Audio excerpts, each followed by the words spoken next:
Закир Куртнезир 1933 сенесі декабрь 2-де Қырымда, Балықлава районындағы Варнаутка, Янишымдығы Гончарная көйінде колхозчы Куртнезир Хайридин оғлының қорындасында доғды.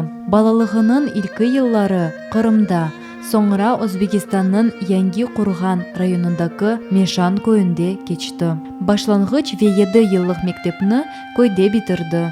Орта білгісіні район мерkezіндегі 15-ші мектепте алды. 1952 сенесі Наманган Девлет Ожалар институтының физика-риязият бөлігіне кіріп, 1954 сенесі оны бітірді. Бұдан сон о Чартақ ве Чинас районларының орта мектеплерінде ожалық япты.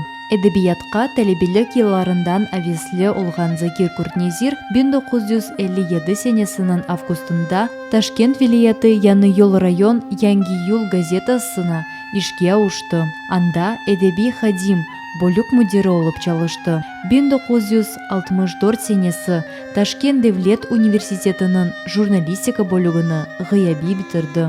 Студентлік елларында ве сонундан оның манзумелері Джумхуриет вилайет район газеталары ве мечмуаларында сық-сық көрініп тұрдылар. О дәвірде о Узбек ве Қырым-татар же язды. Ленин байрағы Янишымдықы Яны Дүния газетасының даими муэлифлерінден бірі еді.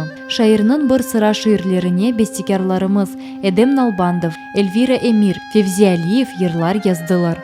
Одызға яқын ислам дini ile бағлы олған китапны түркчеден ана тілімізге чевырып тертіп етті. Хидайет дини Ичтимаи газетасына темел қойды ве 20 ел девамында реберлік япты.